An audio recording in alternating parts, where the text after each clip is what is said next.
Live then? Mm-hmm.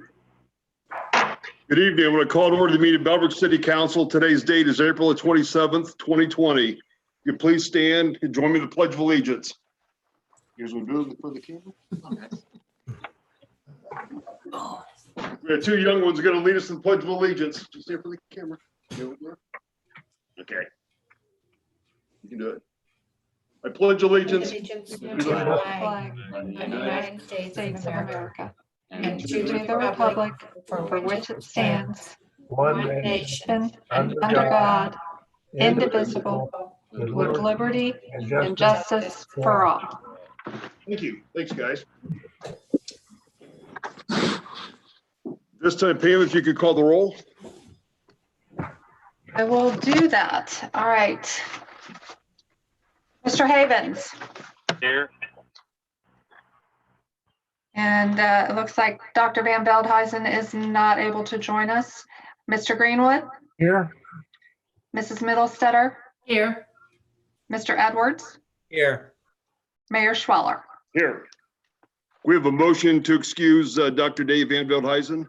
So moved. Thank you. In a second. Thank you. All in favor? Aye. Aye. Aye. Thank you. One item on the agenda that didn't appear in our printed agenda is the approval of minutes of our last meeting, which was March the 27th, 2020. Has everyone had a chance to review those minutes? Yes. I have. Yes. Does anyone have any changes or corrections on those minutes? None, None. Mayor. None, Mayor. Seeing none, those minutes are approved as submitted. The next item on our agenda is to get the oath of office to our newest council member, TJ Hoke. And again, TJ is filling the remaining unexpired term of Tim Taylor, and I think it ends in December 31st, 2023, if I'm not mistaken. TJ is in the conference room with me right now. I'll have him join me. It's good. Okay. Let's raise your right hand. I, TJ Hoke, I, TJ Hoke, solemnly swear swear that I will support the Constitution of the United States that I will support the Constitution of the United States of America of America and the Constitution of the State of Ohio, and the Constitution of the State of Ohio, and will obey the laws thereof. and will obey the laws thereof. I swear to, I swear to, in all respects, in all respects, uphold and enforce uphold and enforce the provisions of the Charter the provisions of the Charter and the Ordinance of Bellbrook, and the Ordinance of Bellbrook, and faithfully discharge and faithfully discharge the duties of the office the duties of the office about which I am to enter. about which I am to enter. Thank you and congratulations. Thank you. You got to sign this thing right here. TJ, the world. Is that echoing on the? It's because I'm too close to your computer. Okay. This is what we were trying to avoid. It was confusing, wasn't it? I just got to pause. Thank you very much. Welcome. Thank you. At this time, in keeping with our social distancing and our Zoom conferencing, you can go back into Pam's office and take it from there. You folks can sit with Dad. You can sit here and do whatever you want to do. Thanks. Congratulations again. Thank you, Mayor. Thank you.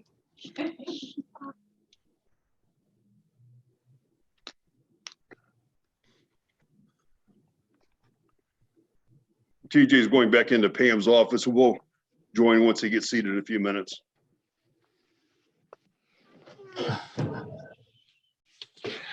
Okay, TJ, we got you front and center. Okay, can everyone hear me? Yes, I can. Correct. All right, Good. thank you. Okay, next on the agenda tonight is Resolution 2020-H. Mr. Greenwood.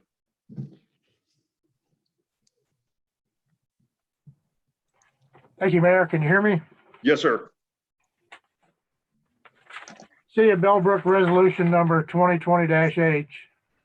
A resolution authorizing the city manager to sign an agreement with the Greene County Engineers Office for the collective paving program for the year 2020. Whereas the city of Bellbrook desires to participate with the Greene County engineer in a competitive bid contract for the collective paving program for 2020 as bid by the Greene County engineer. And whereas the Greene County engineer has included the City of Bellbrook's annual street program for their 2020 collective paving bid. And whereas the bid amount for the City of Bellbrook is $182,720.26 for the following streets: Bellmead Drive, Fowler Drive, Justin Court, Lindley Drive, and a portion of Possum Run Road. Now, therefore, the City of Bellbrook hereby resolves, Section 1, that the city manager is hereby authorized to sign the attached agreement with the Greene County Engineers Office. Section 2, that this resolution shall take effect and be enforced forthwith. And Melissa, is that subject to maybe some change because the budget's coming up? So Ryan was reaching out to the Greene County engineer to ask, just because this came through right before all of this stuff kind of happened with all of the COVID-19 situation. So we had actually increased this year for the gas tax increase that we were going to see this year that happened last year. So 150,000 of this was going to come out of the capital improvement fund, and 50,000 was going to come out of the streets fund. Since the bid amount is 182,000, that would mean, 150 could still come from the capital fund, with 32 coming from the streets fund. But Ryan did say that it could be cut after he spoke with the Greene County engineer. I just actually verified that with him. So the tough part about this is the big one that really needs to be done is Bellmead, and they're all kind of over there real close to one another. So so I guess we've got a couple of options if we wanted to make some changes, or we could even table the whole thing if we really wanted to. But it's that time of year. This time every year we get this, and we have to commit to whether or not we're going to be included in that collective bid. So that is before us tonight. Hey, Melissa, this is Nick. When would the paving start? How far into the summer? It just depends on when they get to us. I mean, sometimes it happens in August, sometimes it's September. I mean, it's usually a little bit later in the summer, early fall. Okay. I mean, I'm glad that there's some flexibility. I'm not sure that we need to decide today whether or not we need to cut any of the paving or anything else, but 30,000 of it, or I guess 15,000 of it is coming from the gas tax, which we may not be able to collect on because of people's driving habits being limited. But I would at least like the option that maybe later on this summer, as long as, if we're running into a group contract, I'm sure the company doing it, or the county, they can't have everyone drop out of it because it's based on volume. But, I would like some options in case we have to make some, budgetary changes, some cuts, and have this as a consideration. Just my thoughts. When does the contract, when do we have to have an answer so that we could be included in the bid?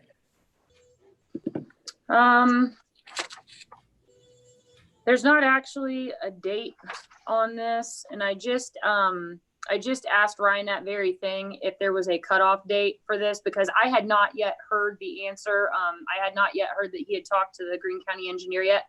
So if we maybe hit the next resolution and circle back around to this, I can get that answer from him. I just asked him. So if I would have thought about it, we probably could have had him on this. So I did ask him if there was a cutoff date that he was aware of. So we could always just table this for now until I get that answer from him, and then come back around to this resolution. So I don't have the answer as to if we were to approve this tonight, if we can cut it off down the road to say we would like to shave $50,000 off of it by omitting these streets. I'm just not sure. So Yeah, I think we should hold off until we get some kind of an answer on that. I agree. Um, I agree also. Melissa, I wouldn't mind if we got our bid back to maybe $150,000, which has been kind of the ongoing amount for the last couple of years. That's only taken out 32,000. I don't know if it makes sense to take a street or two out, if it's feasible to do something like that, but at least keep where it was before and not necessarily reflect the increased gas tax. okay, so Ryan just told me that they want the signed agreement as soon as possible. He could ask at what point could we trim it back later tomorrow, so we could find that out tomorrow. So that's kind of where it stands. So, but I'm sure that everybody's asking the same question. If we sign this and get this back to you, what happens in 3 months if, you know, it's soon enough that we're not necessarily scheduled, but we're starting to really see how this is going to affect us. I'm sure that everybody else is going to kind of be in the same boat. It's just the timing on this is just bad because we just don't know. We don't know how this is all going to end up. It kind of puts us in a tough spot because if we approve it, even at Mike's suggestion at 150,000 today, we don't know if we can back out of that or not. You know, if we do nothing, then it's probably going to be at least another 30 days before this comes toward, you know, back to council based on our meeting schedule and things. So I don't know. I mean, so maybe a suggestion is that there could be a motion, and Pam, jump in here if I'm, you know, if I'm going to word this incorrectly, but maybe there could be a motion to approve the resolution with some conditions. Maybe we could do that. So, Melissa, could you shed some light on whether or not any of these roads might be able to go an entire year without being paved? I mean, Ryan said that if we needed to push for a year, we could, but he did not indicate which ones specifically. I know that he's very concerned about Bellmead getting done. And I mean, it's the longest stretch. So, I mean, that road alone is earmarked at 72,000. Yeah, it's about half of the 150. but it's also not fully open, is it?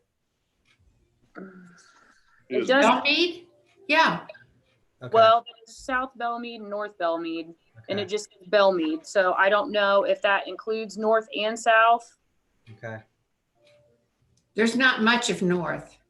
Could we approve one of them now to at least make sure we're included? Would that help? Include one of them or approve one of them now. Could you clarify that? Is there something we could approve today to help you at least get, say, Bellmead paved for sure this year, but maybe hold off on the others? I mean, the resolution, a motion could be made to approve the resolution, but reduce to only include that $72,236.74 amount. I mean, there is a 6% overage in there, so I would have to figure out what that specifically would be. But you guys can make a motion to omit the others and just include Bellmead for this year. When's And our then- next meeting in May? It'll be May, the first or the second week in May, correct? Yeah, it just depends on what you guys want to do. I mean, Yeah, it's call. the general dates would have been, if we want to have them, it would be May 11th. Yeah. Does anyone And the know? next one would be the 25th. 25th. I don't see a problem unless there's a real urgency that we couldn't postpone this decision until May 11th. That's what I would like to do if we can. Do we miss out on the collective bid option? I think that's the only thing I'm worried Yeah. about. Yeah.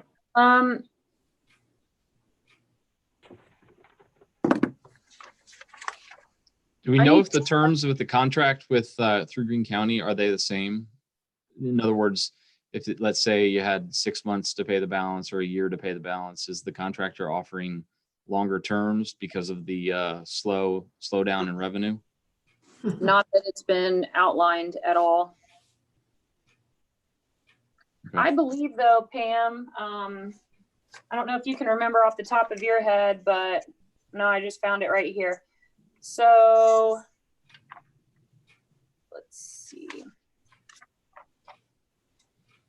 I was trying to look to see when typically the collective paving, it says March is when it typically happens. On our list of annual legislation for council meetings. So we're actually late right now with it happening in April.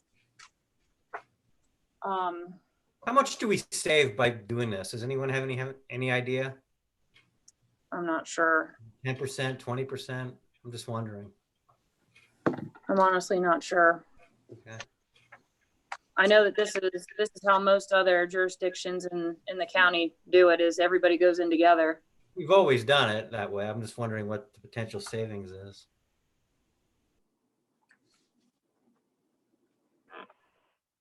I would say this question, this question is probably being asked by everyone as to how they're going to go forward, not knowing about the money situation. Would a day or two be allowable to talk to the county engineer? I mean, what we could always do too, I mean, in the essence of timing, I mean, we could call a special meeting, right, Pam, just to approve this until we have all of the answers, since we've got so many questions. Yeah, we could do a specific Zoom meeting just to go over this, and that would give staff time to look into these questions. I think that's. Let's go that route. That's good. Yeah, that makes sense. So table it and we will look at the cutoff date for making changes. I just want to make sure I'm not missing anything. Cutoff date for changes. Maybe a priority list. So ranking the streets that are on the list from highest priority to lowest priority. Yes. Is there anything else I'm missing? Nick, would you like for me to see how much generally this? Yeah, see how much the savings is, yeah. Okay. Okay, all right. Is there anything else that I'm missing? I think you've got it. I think that's it. Okay. Okay, let's table resolution 2020-H until we hear back further from the service department and find out where we go. Okay, we need to take a vote on that to table it. So We have a motion to table it. So moved. In a second, please. A second. Thank you. Motion was made to table resolution 2020-H, a resolution authorizing the city manager to sign an agreement for the Greene County Engineers Office for the collective paving program for 2020. This was seconded by Mr. Havens. Mr. Edwards? Yes. Mr. Havens? Yes. Mr. Hoke? Yes. Mr. Greenwood? Yes. Mrs. Middlestetter? yes, Mayor Schweller? Yes. Okay, thank you. Next on the agenda is resolution 2020-I. Councilman Havens. Resolution number 2020-I, a resolution authorizing the city manager to sign a memorandum of understanding between the city of Bellbrook, Sugar Creek Township, and the Bellbrook Sugar Creek Parks District for the purpose of outlining Park District Commissioner representation and selection process. Whereas Bellbrook Sugar Creek Parks District represents the interests of all City of Bellbrook and Sugar Creek Township residents, and whereas the Bellbrook Sugar Creek Parks District is governed by 3 court-appointed Parks Commissioners, each serving 3-year terms, and whereas representatives of the city, the township, and the Parks District have met and created a memorandum of understanding, a copy of which is attached hereto, to provide clarity to the process of appointment as a commissioner for the Bellbrook Sugar Creek Parks District and fair representation on its board for both communities. And whereas all parties to the memorandum of understanding have reviewed the document and are in agreement as to its content and intentions, and whereas it is in the best interests of the citizens of Bellbrook, the citizens of Sugar Creek Township, and the Bellbrook Sugar Creek Park District to execute this memorandum of understanding in order to ensure there is a clear defined process for the process of appointing the park board commissioners and a fair representation to the communities in the future. Now therefore, the city of Bellbrook hereby resolves that Section 1, the Bellbrook City Council hereby authorizes the city manager to act as a signatory on their behalf and enter into the memorandum of understanding attached hereto. Section 2, that this resolution shall take effect and be enforced forthwith. And then I can read that MOU if you would like. The memorandum of understanding, this memorandum of understanding by and between the Bellbrook Sugar Creek Park District, hereinafter known as the Park District, the city of Bellbrook, hereinafter known as the city, and the township, hereinafter known as the township, collectively hereinafter known as the parties, is entered into in an effort to provide clear guidelines for the appointment of members to the Bellbrook Sugar Creek Park District Board of Commissioners, beginning with the 2020 appointment of each appointment every year thereafter. The parties agree that this MOU may not be modified or altered without the expressed written concurrence of all parties, whereas the parties find it in the best interest of Bellbrook Sugar Creek Park District and the communities and residents of the city of Bellbrook and Sugar Creek Township to have clear, defined processes for the appointment of commissioners for the Park District, and whereas the parties agree it to be in the best interest of the parties and the public to have representation on the Board of Commissioners for the Park District from both city and township at all times. Therefore, the parties agree to the following. Section 1, Board of Commissioners for the Park District shall always consist of a minimum of one member who resides in the city and one member who resides in the township to ensure proper representation to the citizens of both communities. If the continuing term commissioners are residents of the same jurisdiction, then the applicants for the open commissioner term may only consist of residents of the other jurisdiction. The Board of Commissioners in the Park District shall draft Park District bylaws reflecting the intent of this memorandum of understanding. Section 2, for the year 2020, the commencement date for the appointed term shall be determined by Greene County Court of Common Pleas and shall require the applicants for the open position to be residents of the city as the other two continuing commissioners reside in the township. Every year thereafter shall have a commencement date of the appointed term of the second Monday in May. Section 3, no less than 90 days prior to the commencement date of the appointed term of the open commissioner position each year, each of the parties shall choose to advertise by the means of their choice for the upcoming open commissioner term, subject to conditions in Section 1.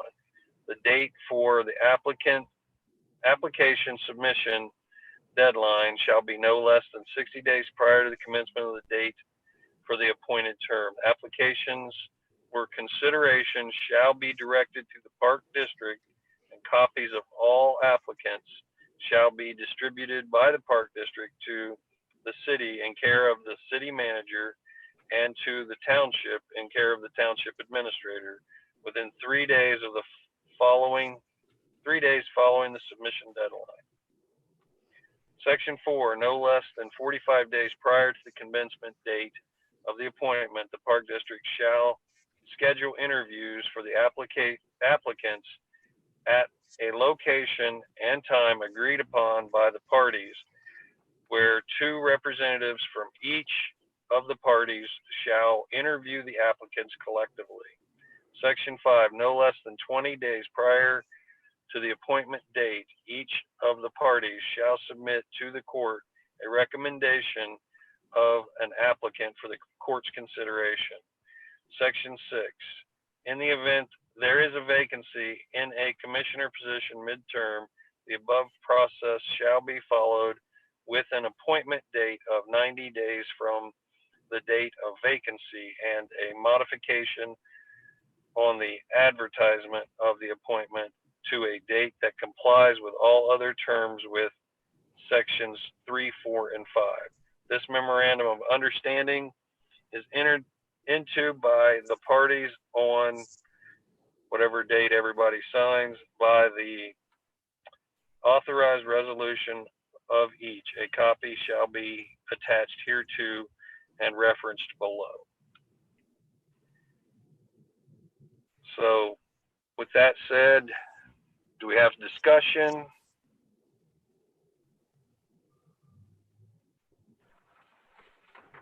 I think, honey, do you want to talk about the process, how we arrived here? I think that that's important for everybody to kind of know. I mean, we've had some discussions in Sure.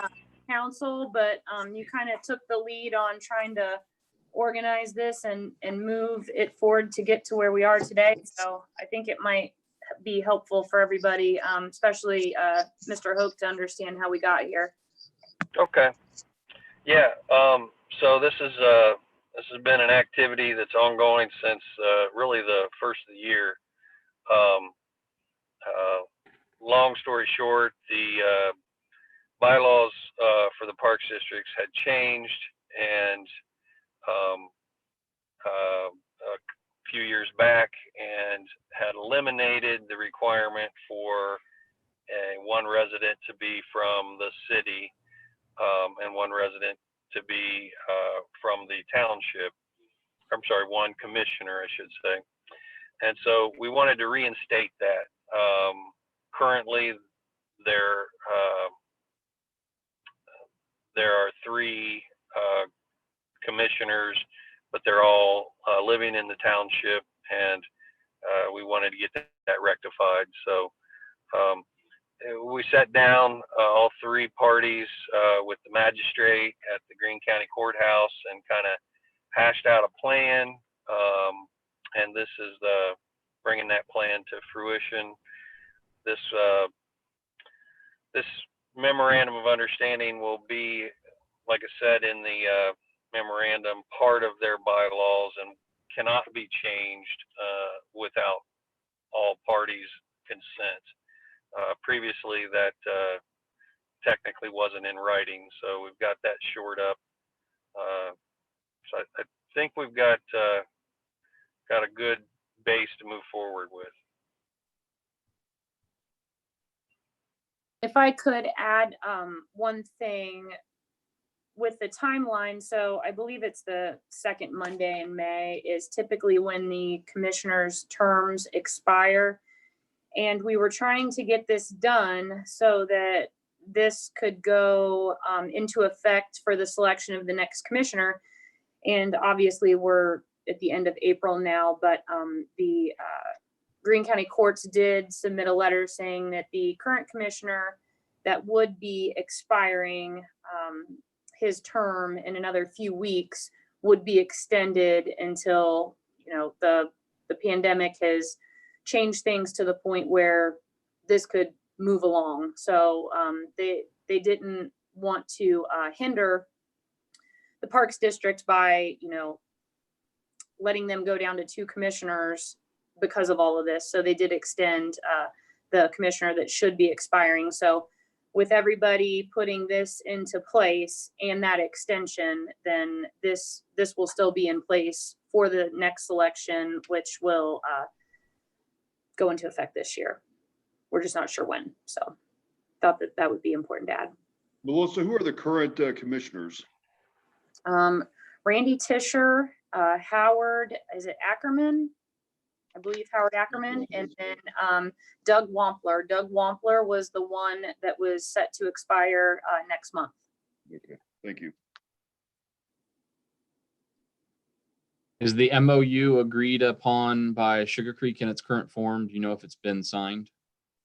The township actually took a fairly different version to the trustees, and they took it a while ago. And we've all talked, the township administrator and the Parks District director and myself have all talked. Everybody agrees on this copy. So township is fine with it. We're hopefully gonna pass this tonight, and then this will go on to the Parks commissioners for their approval. So all of the administrators basically are good with it. The township trustees did see it in a very similar format. So it should be good to go. So again, the parks commissioners still need to look at it. And so, I mean, this greatly impacts kind of their operations. So hopefully all goes well, but all of the administrators were all fine with it, and we should be good. Yeah, I feel really good about the end result. I think it's a big accomplishment to get this shored up, and was not easy by any means. Ernie, thanks for taking the lead on this. I didn't realize that we've been kind of put on the sidelines, but I'm glad we've got a seat at the table again. Thank you. Yeah. Melissa was a huge help there as well. Very good.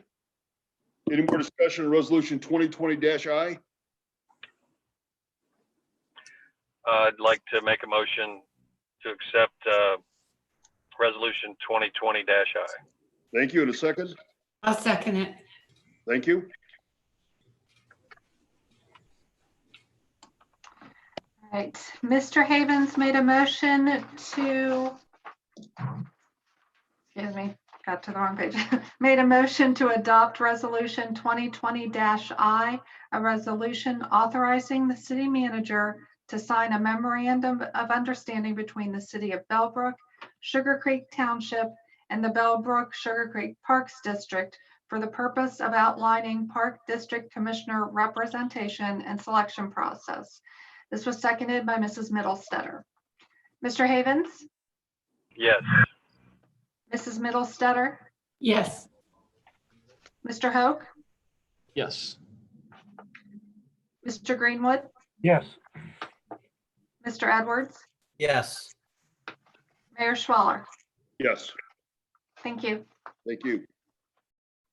Next up on the agenda is the city manager report. Okay, so I don't have a whole lot this evening. COVID-19 operations, city operations were in my update. I in the print form, I wasn't able to have anything concrete because I know that today was the day that everybody was kind of anticipating to see what the governor was going to come out with. And so I still don't know exactly what that's going to look like. I imagine that staffing will be restored to some level next week, with some of the limitations being, or some of the opening information still being kind of loose. I need to get with some of the other city managers, obviously, and figure out what other plans are. But as everybody's aware, there's just going to have to be a lot of precautions for anybody working and coming into, city buildings. So we're going to have to figure out exactly what that's going to look like. I'm sure that some folks will still be working remotely. This is actually really went well, I've thought, given the circumstances. We've had great connection with being able to remote in. Thankfully, we had the new phone system put in last year, and we're able to have the phones ring into our cell phones. So, I mean, it's not really much different other than the human interaction piece that everybody is really anxious to get back to. So this week I'm going to be spending quite a bit of time of figuring out, what our operations are going to look like next week. So I will definitely communicate that to all of council. And then we will also put updates on the city's website, and then we will push them out from the city website to the Facebook page as well. So it looks like, we've got a lot of consideration in terms of how the operations are going to look to keep everybody safe. But so far, so good. I mean, the police department and the fire department and the service department, they all haven't missed a beat. Everybody stayed healthy. We've made the best of a bad situation for sure. The next thing is North Bellevue Road. So we've got soil borings that occurred on April 20th. They were in and out the same day. So next step is to analyze those results and continue to move forward with that engineering process. So I don't have any more information other than the borings occurred, and we're still waiting for the information to be gathered or passed on from that piece. The next thing, and the only reason that this is a city manager update is just because there have been some emails from a resident of Highview Terrace that have been going to all of city council, and with open meetings laws, the reply alls and the discussions outside of a public meeting can't occur. So I wanted to give all of council an opportunity to talk about that in an open forum if they so choose. So just so that everybody kind of knows what we're talking about, there's been ongoing communications with staff and a resident of Highview Terrace that has had concerns over the placement of a walking path to provide access to the downtown area.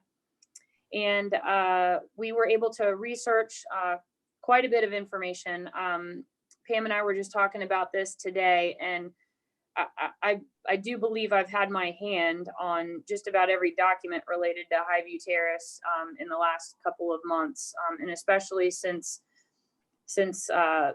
the pandemic has occurred, and some things had been a little bit slower. I think I took a file home that was probably, I don't know, 5 or 6 inches thick, and I read every single page. So I became pretty well versed in the entire history of that whole thing. So long story short, it's left exactly as it was the last time that this came to council. So you might remember that there were concerns that were taken to the planning board, and then came before city council based on planning board's reaction and input to the considerations that were being asked of them. And so this still stands just as it did when they came to city council, and that is that there is a recorded record plan where a path was placed, a walking path was placed in 2016.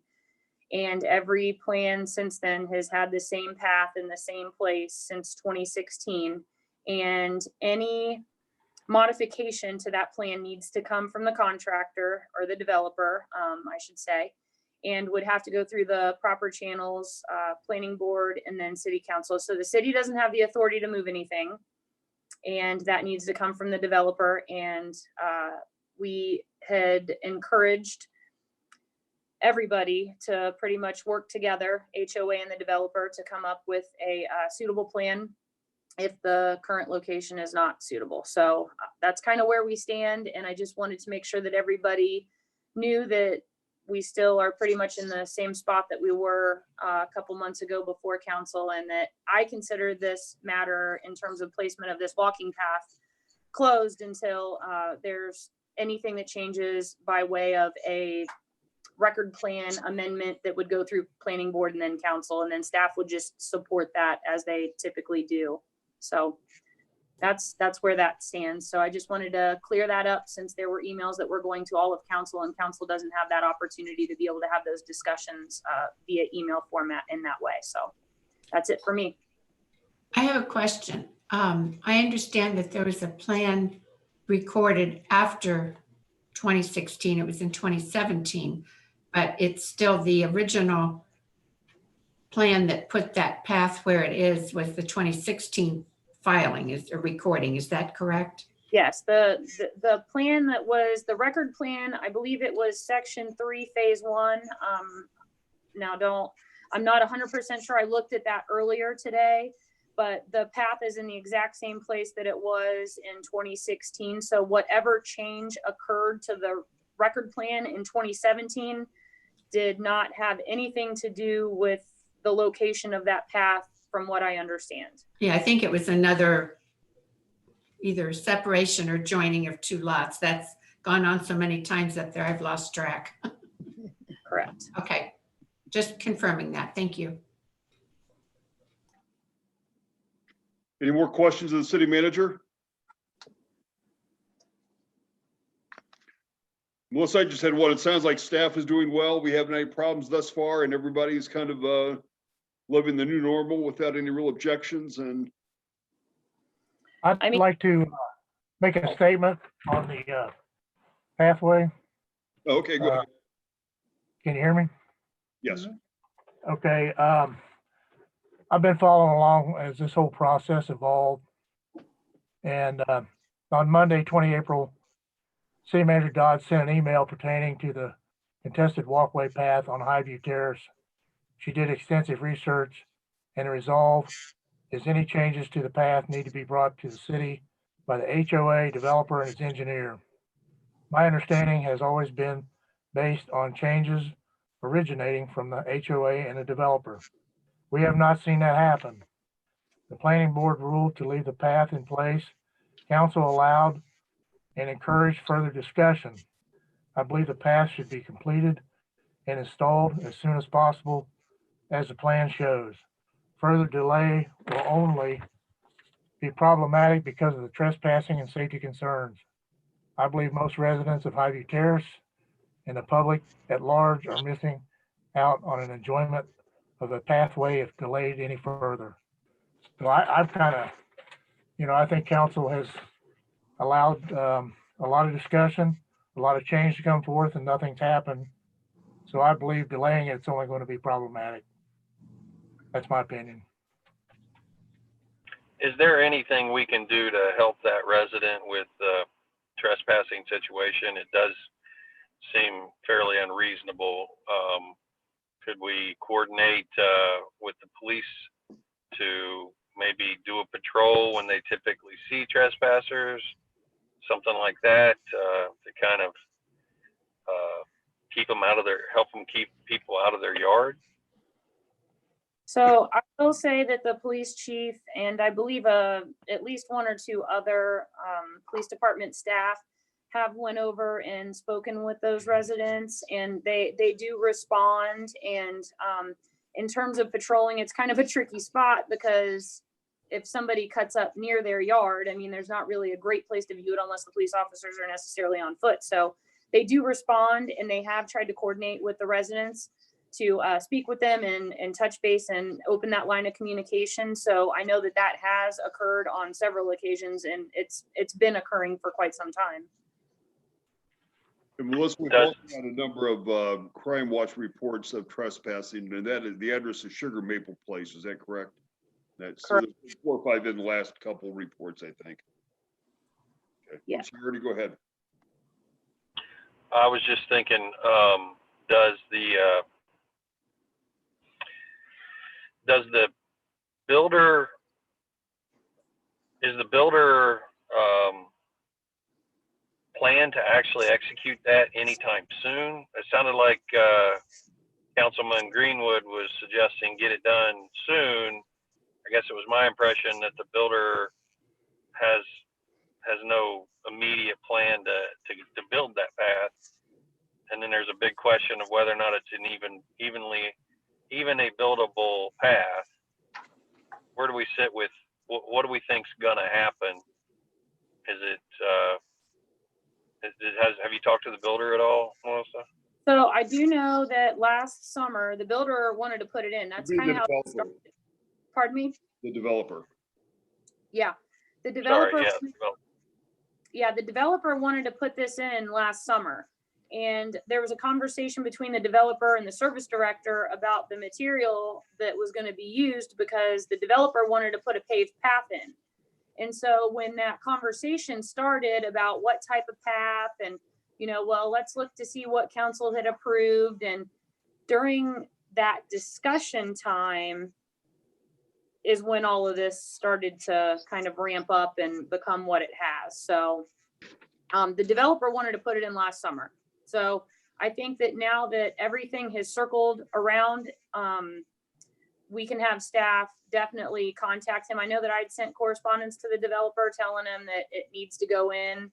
And if he does not feel that it is a viable location, that he would have to go through the process to relocate that and run that through the proper channels and process. So there's. I just wanted to add, I can tell you when I moved into Bellbrook, I live off of Little Sugar Creek. We had asked about, options for walking to the downtown area. As long as 2011, 2012, Melissa, your predecessor, had informed me that a walkway was going to be installed. So the developer's intent of putting a walkway isn't something new. It would have been documented for a long time. So the person who owns that property had to be aware that the plan was there to install a path. I just wanted to put that. References to a walking path connection as far back as 2005 in the research that I've done. So it's certainly not a new concept whatsoever. Yeah. That was always really important in that plan approval. If I'm not mistaken, because I was on planning board when this first all came up, the original walking path was the one that goes along Little Sugar Creek Road. The one we're talking about now is within the development at Sugar Run Place that goes down what did I do? I did something.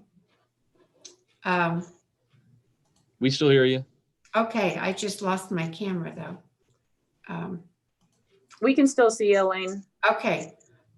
The path that we're talking about now is the one that is from the neighborhood down to the Dots parking lot area. That, I believe, was added later. It wasn't part of the original walking path that was to go along Little Sugar Creek Road. Am I not remembering this correctly? So I was just, go ahead. There's an easement that was deeded over, I think, in 1974. Now we're going into the depths of my memory, because it's a totally separate thing, just like you're referring to, Elaine. So yes, there was one. It was like a church camp or a church that had given that over to the city. So it goes along the east side of the Little Sugar Creek, and it's natural. But the problem with that is there's no cross to get over to like McGee Park. So it was always an intention that if there was ever any funding that could come along to really make that a solid connection, that could happen. But in terms of the path from the development, I've found that referenced and this is reading documents. So, if something is not called out specifically and it's just talking about a walking path, if you were in the meetings, you might have a better understanding of, was there a differentiation? I don't know, because I didn't have that kind of historical knowledge. So reading it and knowing that there's supposed to be a walking path connection, were they referring to that, 1974 easement that was going to be used for that purpose? Or were they talking about something new that ended up coming to fruition later with that development? I'm not certain of that. My recollection, and we'd have to look at the records again, but there was to be a walking path, but it would be on land that would be turned over to the city after the entire development was completed, because they couldn't do it until everything was done in the development. But Okay. That walking path was along Little Sugar Creek Road. Okay, I know what you're talking about, Elaine. So there is 8 acres of parkland that's supposed to be given over to the city, and it hadn't happened yet, and it was supposed to happen in 2016. And that was one of the things that Mark gave over to me. And I had Patricia Campbell, who was our law director, look into it at the time. And she said that there was a lien on it and then it never got cleared up. So what you're talking about, Elaine, is land up against Little Sugar Creek on the east side of it. And it's 8 acres from, it's a pretty long, skinny strip. It's long, narrow from the entrance to the development down to 725. Yes. Okay. Yeah. So that's not where it could, some of that walking path be in that dedicated parkland? Maybe. I'd have to look at all of That was maps. the original intent, that there was to be a walking path in that parkland area. This one coming from the development down, to my recollection, came about later when we wanted walkability in the city. Elaine, I think you're correct on that. I think the issue with the original plan was that park land, or that land that's supposed to be dedicated to parkland, was going to have to cross the creek someplace. Yeah. And that was the big holdup. And I think at some point in time, we still wanted a walkway down to the Dots area, but it wasn't going to be likely that it was going to be able to be done on that original strip of land by the creek. And I Okay. think that's when that a proposed change to the plan took place and involved the other. Okay. So that's what the disconnect is, that the original plan changed. Yeah. Well, but Elaine, I will say, so the modification to the record plan that came in 2016 was considered a major change. And it was because Sugar Maple Place was much longer. And I believe that there were 5 or 7 lots that were shaved off because the developer realized that was going to be a challenging piece in which to build on. So the decision was made to stub off Sugar Maple Place much, sooner, to make it much shorter, and then create the 2 estate lots. And the conditions that were placed on that change to the preliminary plan, or the plan, were to, there were a number of conditions that were put on there, but one of them was the emergency access and the walkway were the 2 big issues. And that's how the gate ended up at Willowbrook, because that was going to serve as the second emergency access, since you can't take a fire truck down that hill. With the 2 estate lots. And the connection to Dots in the downtown was still really important. So that's when the walking path went in there. Okay. So it was a much shorter distance between the cul-de-sac and Dots. And then when it got changed to create the 2 estate lots, the space increased much more. And that was where the challenge was presented, was because of stubbing off of the cul-de-sac much sooner. Yeah. And it's a lot steeper. It's a very steep slope from Sugar Run Place down the hill.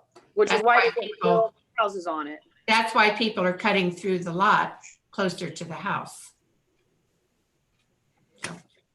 Just to clarify, I thought I heard that once the builder builds it, it becomes the city's problem. Is that still the case? No, it's maintained. Okay. It's the HOAs. It's on the record plan that the HOA is responsible for it. So if it's a treacherous path that needs repair all the time, that's the HOA's responsibility. That's what it says on the record plan. Problem is that it's on private property, not HOA property. And there is no HOA right now. So does that mean it would still be the builder's responsibility? The developer. Developer, my mistake. So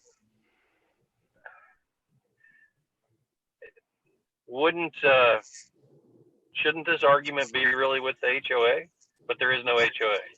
Well, but that's between the developer and the residents. All the residents pay their HOA fees. Because the HOA hasn't been formally formed, that's between the residents and the developer. Yeah.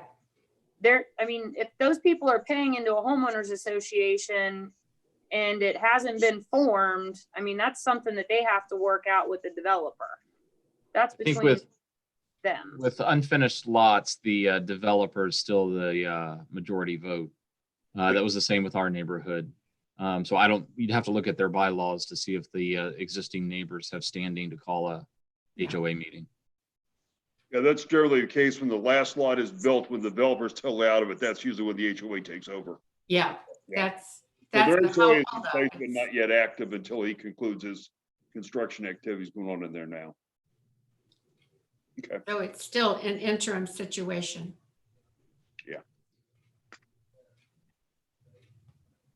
So if it's HOA property, even though it gets built, they could put a gate on it and secure access for only HOA members. Is that correct? Not to be a devil's advocate, but I mean, I don't know if anything would prevent that, to be quite honest. I think they could. right. Like they could. Be really sad to see, but I haven't read anything that would preclude that from happening. Right. But then that would be another structure that would have to be maintained. Right. Okay. Okay.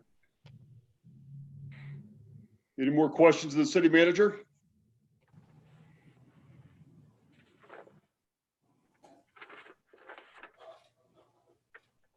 So let's move on to the next item, which is under new business, the motion to waive the sign ordinance for senior signs, May 14th through the 18th.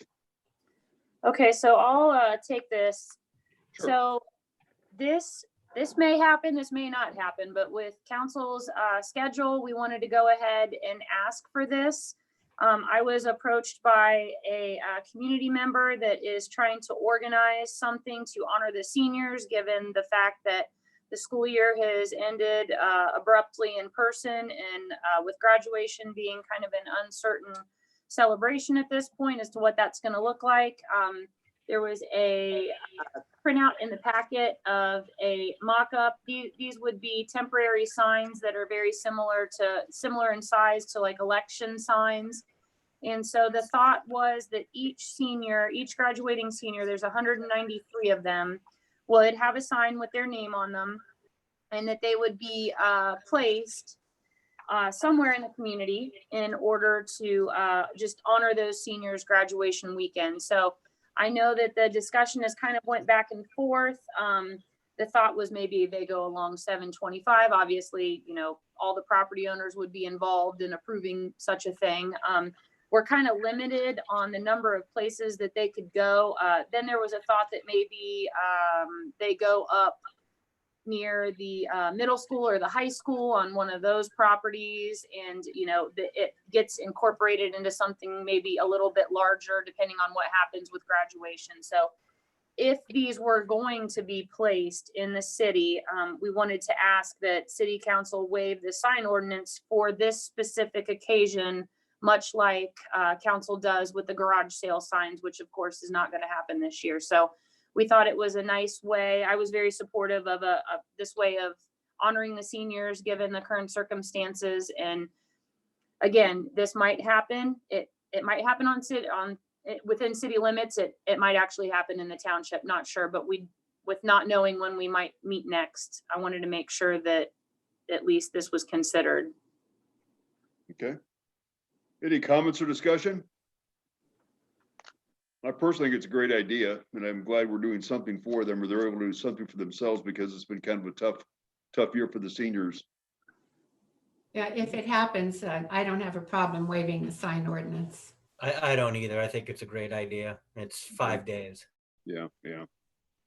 It'll require a motion for us, so if someone wants a motion, I'm sorry, is there any I'll more? make a motion. I just wanted to add that if it's well received, could you see this being done, something that's done annually? I think that there's going to be a lot of things that change from here on out. So this could very well become a tradition. So It'll be normal. Yeah, absolutely. Yeah. Absolutely. I would just like to add that this group of seniors, since they've been born, it's kind of been a bad start with 2011, and now they're ending with this. So whatever we can do to make that a little better situation, I'm all for it. Very good. Very good. Okay, Ernie made the motion. Can we have a second? I'll second. Second. Which one? I don't know. I did, but somebody else did too. I don't know. Oh, go ahead. Let's say I'll let TJ, I'll let you have it. Let GJ Okay. have it. I had the other one. Well, thanks. I'll second. All right, Mr. Havens made a motion to waive the sign ordinance for senior signs, May 14th through May 18th of 2020, and this was seconded by Mr. Hoke. Mr. Havens, Yes. Mr. Hoke, Yes. Mr. Greenwood, Yes. Mr. Edwards, Yes. Mrs. Middlestetter, Yes. Mayor Schweller. Yes, thank you. Next up is the city financial discussion related to the COVID-19 pandemic, and this is the result of a meeting with the Greene County Budget Commission on April the 14th. And I'll let Melissa kind of take us through the high and low points. So last Monday, there was a correspondence from David Graham, Greene County Auditor, that went out to all of the municipalities, township, Parks District, fiscal officers, and it basically outlined some assumptions and expectations as they relate to the COVID-19 situation in terms of revenues and how communities could be affected based on some very early assumptions. And one of the things that was in this correspondence, which is in the packet, and it's going to be on the website as well, or is already on the website, is our tax budget filing is going to look a little bit different. They're actually waiving the required filing, but there will be some information that has to still be given to the county auditor. So typically in July, we file a tax budget. They send the amounts back. Council certifies, I think, in August, and then those are some of the figures that we use for our budgeting purposes and for our first certificate of expected or estimated resources for the next year. So that's going to look a little bit different this year with them waiving that. But the biggest piece is that they had some projections in terms of the decreases that we could expect to see in property tax and local government funds. So the property tax revenue, they said, so we have to think about this. So they're collected in halves, and we've already received the first half. So the second half of the property taxes would be collected in July. June or July is when they come due. So they are expecting a 15% decrease in second half tax collections. Now, this is across the entire county, so it's not jurisdiction specific necessarily. So some communities will definitely have more of an impact than others. So 15% decrease in the second half, and then overall, they're expecting property tax revenues to be 10% less than the amount certified. And there's legislation being discussed to extend the due date for property taxes, which may result in revenues coming in later than normal. So I haven't heard anything concrete about that. That was actually the first I had heard of that in that memo. But then again, though, there's a lot of information out there and it changes on a regular basis. So the next point in terms of property tax revenues is that the state reimbursements for the homestead, owner occupancy credit, and non-business credit, those are expected to remain stable. I was actually surprised by that because, I mean, those are funded by the state, and the state is seeing some cuts right now, obviously. So property taxes, we could expect a 10% less than what was certified to us. And then the other one that they gave an estimate, an actual percentage estimate on, was the local government funding. They are projecting a 40% decrease in local government funding, which comes from the state. And that is based on a percentage of tax revenues that are collected by them. So it's highly dependent on sales tax. And we all know how that's went here recently. So the only other area that we might see decreases in would be our gasoline taxes, just because we've seen gas prices be what they are. People are driving less. I will say that I looked at our numbers. In March, we received $38,000 in gasoline taxes. And in April, we received 35,000. So there wasn't a big dip there. I will be anxious to see what comes in May. So they didn't give any percentage estimate to how those gasoline or motor vehicle license taxes could be affected. So the motor vehicle license taxes, as everybody knows, if you're on expired tags or an expired driver's license right now, it's okay until things open back up. So there could be a delay in those. I mean, they're going to come eventually, but there could be a delay. So there wasn't any kind of a projection for those things. And then obviously this is the one time I think that we're all thankful that we don't have an income tax, because we don't have to worry about bracing for that potential hit that would most certainly be very evident right now. So like I said, I had received that communication from the auditor on Monday, and we have to have the packet done and ready on Friday. So I had spoken with a few different council members at different times and kind of bounced around. Well, I'll put something together based on what the auditor's projections were. So there was a one sheet kind of projection of decreased revenues or revenue implications that was included in the packet. So property taxes based on a 10% reduction based on what we had budgeted across the general fund, the police fund, the fire fund, and the police pension fund, which all receive property taxes. If that full 10% reduction was realized, could equal out to be almost $302,000 across those funds. So it is broken out in here by fund. The biggest hit would be the police fund at 131,000 roughly. Fire would be second at 105,000, and then the general fund at 60,000, and then the police pension fund, which is a very small fund in the first place, would be $4,600. So the next area that was assigned a potential reduction figure was the local government fund. That goes into our general fund, and that was estimated or budgeted at $94,448. So at a 40% reduction, that potential reduction could be $37,779. So if we look at just the general fund with the property tax and the local government combined, it would be approximately $98,000. So we add all those things in together with the property tax and the local government fund, and the potential impact just across those two areas of revenue could be $339,767. So that's just based on what the auditor had to say. And of course, this correspondence covered the entire county.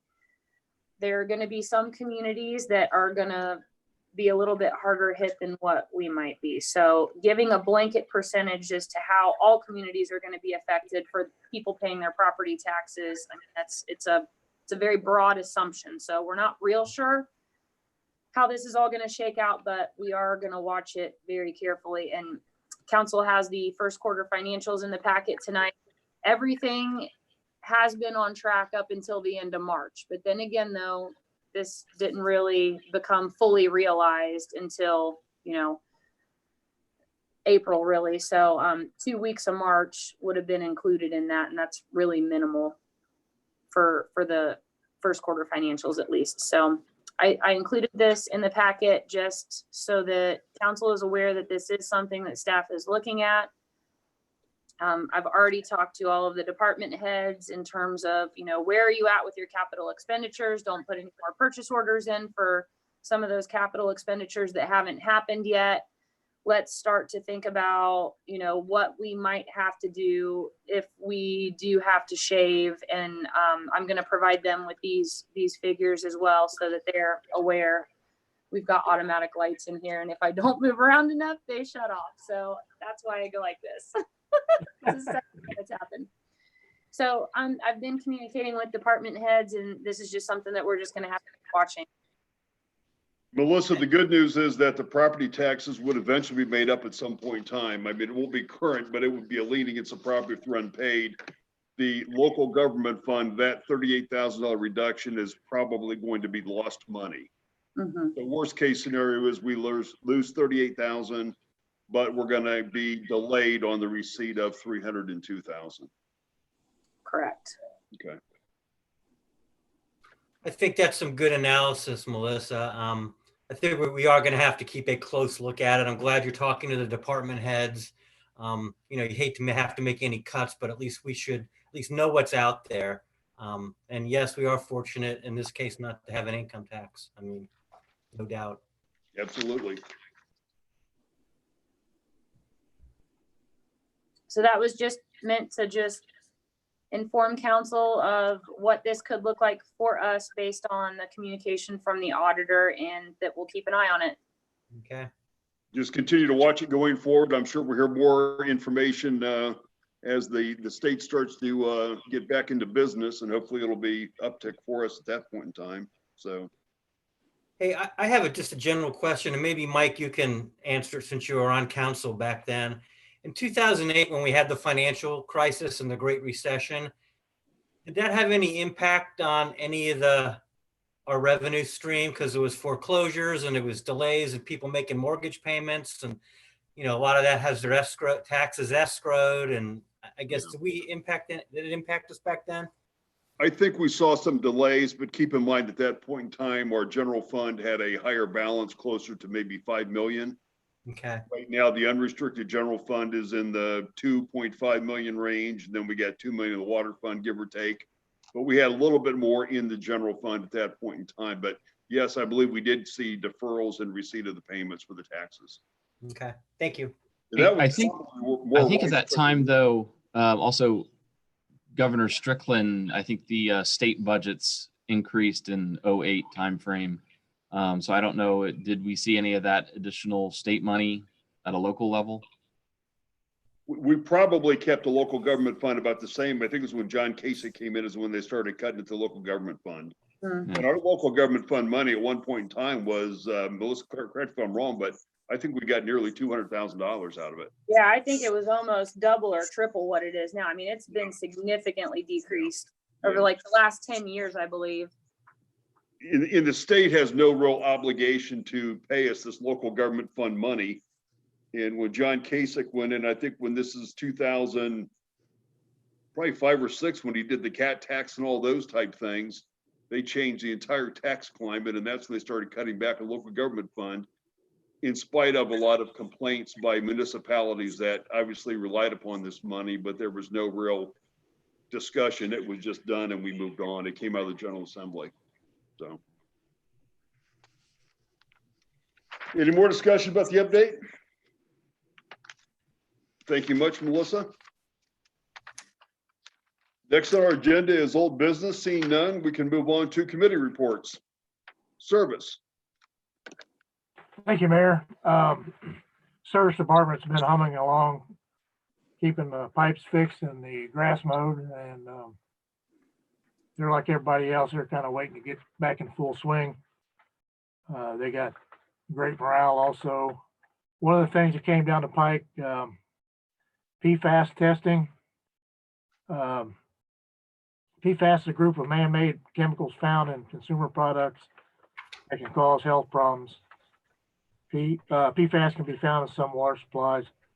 This has been a news topic in the Miami Valley because of PFAS found in Wright-Patterson Air Force Base water and Dayton water. And the source is believed to have came from firefighter foam. And in the Spigot magazine newsletter that I get and the service department gets, 2019 US EPA released the PFAS action plan, which prompted many states to take additional actions, including initiating sampling to determine levels of PFAS in drinking water. On September 27th, 2019, Governor Michael DeWine announced the establishment of an interagency work group to address the emerging issue of PFAS. In this announcement, he directed the Ohio EPA and the Ohio Department of Health to work together on developing a nationwide PFAS action plan to address potential threats to both public and private drinking water systems. On December 2nd, 2019, the state of Ohio released the statewide action plan. The plan calls for Ohio EPA to gather data from public systems statewide to determine if PFAS is present in drinking water. Under the plan, Ohio EPA will coordinate sampling of approximately 1,500 community and non-transient, non-community public water systems statewide. Raw and finished water coming at entry point into your house, samples will be collected at these public water systems with a goal of completing all sampling efforts by the end of 2020. So what that means to us is we were scheduled to be tested around the beginning of April, and of course, everything blew up, but it's going to continue to happen. Like everything slowed down. We don't anticipate having any issues, but with all the different water systems that have found it, right now they just want to find out where it's at, and then they'll set levels, and if it needs to be remediated, they'll set up a plan to do that. But I'm just glad that they are looking at that. They're also looking at some of the issues which doesn't pertain to us so much, of like Lake St. Mary's and the algae blooms and stuff, which I'm just glad they're addressing that situation. And that's all I have. Okay, thank you, Forrest. Safety. I'll take that one too. Okay, thank you. TJ, we'll get these committees formulated once you're officially on, so we'll do it probably before the next meeting. Okay. Before I don't talking. Police and fire have been doing well. Their morale, again, they're doing great. They're coming out today. You know, you got to watch this stuff daily because everything's, the only thing constant is change right now. And the police department will start wearing masks when engaging citizens per Governor DeWine's orders. I think starting maybe tomorrow. Police chief asked citizens not to be intimidated by the masks. You know, this is all new to a lot of people. And all the officers, he said, are good and healthy. Citizen support donations, they've had donations of masks and food has been overwhelming. And I asked him about the donut level. He said it was a little bit low, but they're doing good. He enjoys that. But no, everything's going good. Subject to change with, you know, the only thing we noticed in the police report Melissa brought up today was a little bit more, I guess, arguments between family members and so on. And just take a breath if you have a little discontent going on, and take it easy. We'll get through this. So that's all we can ask. But overall, the citizens have done well, abiding by the rules and being safe. Our businesses have done the same. I mean, you can't ask for any more. That's what Bellbrook is. That's all I have. Thank you. Thank you, Forrest. Nick, the finance and audit. Thanks, Mayor.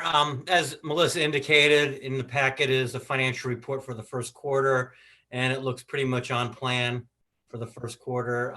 Obviously, with things kind of kicking in the end of March, we might see some differences in the second quarter, but it looks fine. We're down a little bit on expenses and about flat on revenue, so that's good. I guess that's all I have. I guess we need a motion to approve the submission of this first quarter report. I'll make that motion. We have a second, please. I'll second it. Thank you.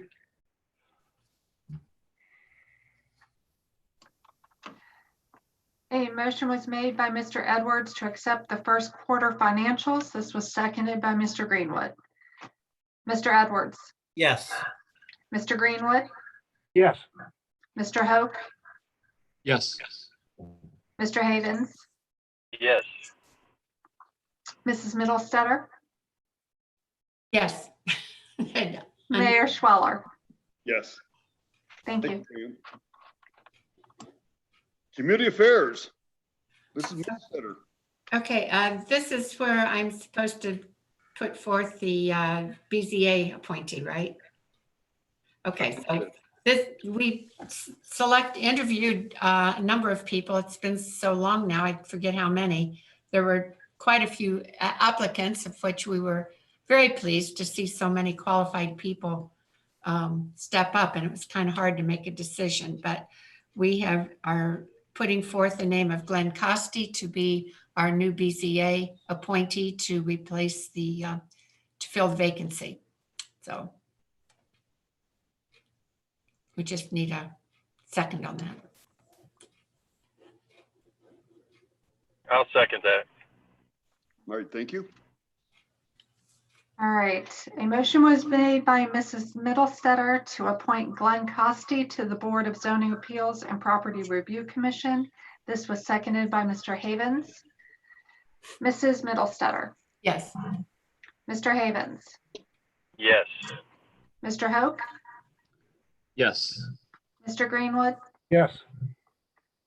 Mr. Edwards, Yes. Mayor Schwaller. Yes, Thank you. thank you. Next on the agenda, we don't have it listed, but it is open discussion, and I was concerned about doing the open discussion given the connectivity, but it seems, knock on wood, everybody's connected pretty good tonight. So if we want to, let's do the open discussion of council, and then we'll go back to Pam for any other emails we may have got from citizens. That being the case, Forrest, you want to start us off? Sure. I'm just glad I live in Bellbrook. I think we've done well during this crisis. We still got a lot of work ahead. I know city staff and personnel are ready to take it on, and the citizens and the businesses have done very well. They've complied, and then they kept their businesses open as best they could. And then I just want to remind people who live in the city, if you can utilize our businesses, please do so. They work hard, they deserve it, and we want to keep them around. So, and that's all I have.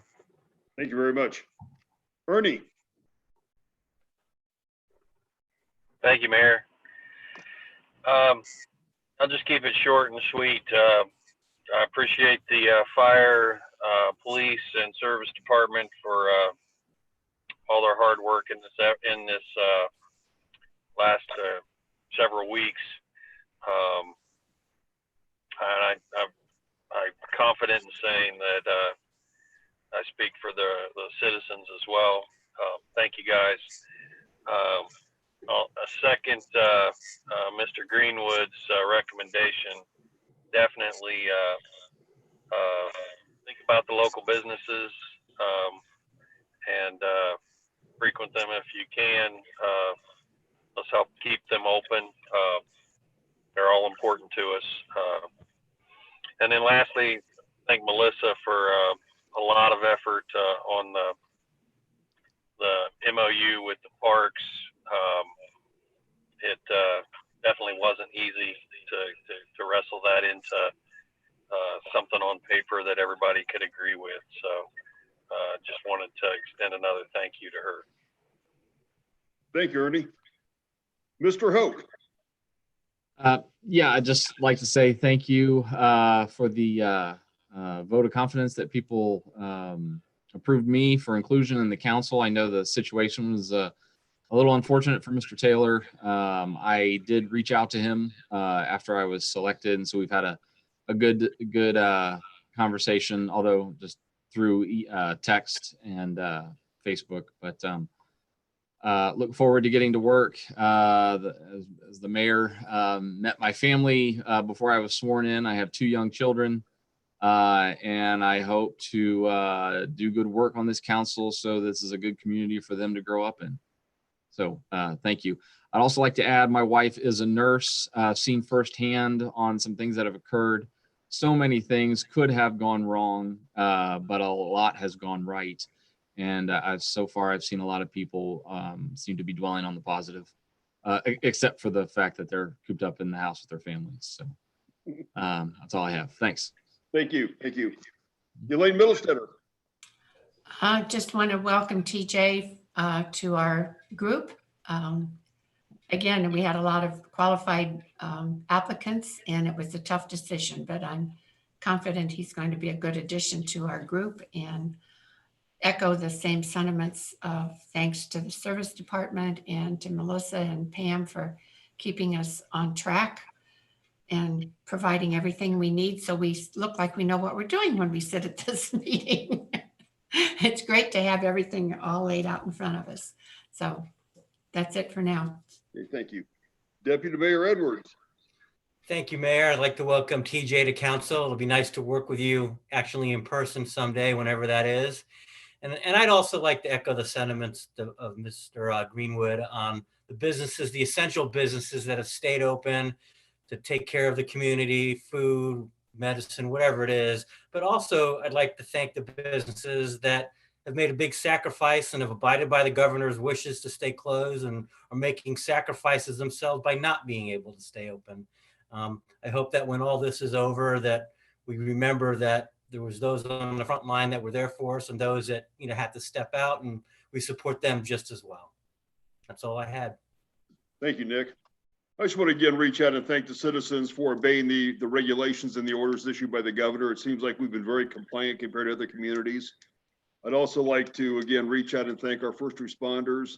I think that during this period of work from home, a lot of folks have become a little bit casual about work attire and about how the day comes together for them, but our service, fire and police department haven't missed a beat and their lives really have not changed. So as first responders, I greatly appreciate what they're doing for us. And then finally, just a final welcome to TJ. We look forward to working with you, and we don't always meet on computers. We'll meet in person at some point in time, and you actually have a seat and a nameplate. But again, welcome to council. Thank you, Mr. Mayor. Thank you. You're welcome.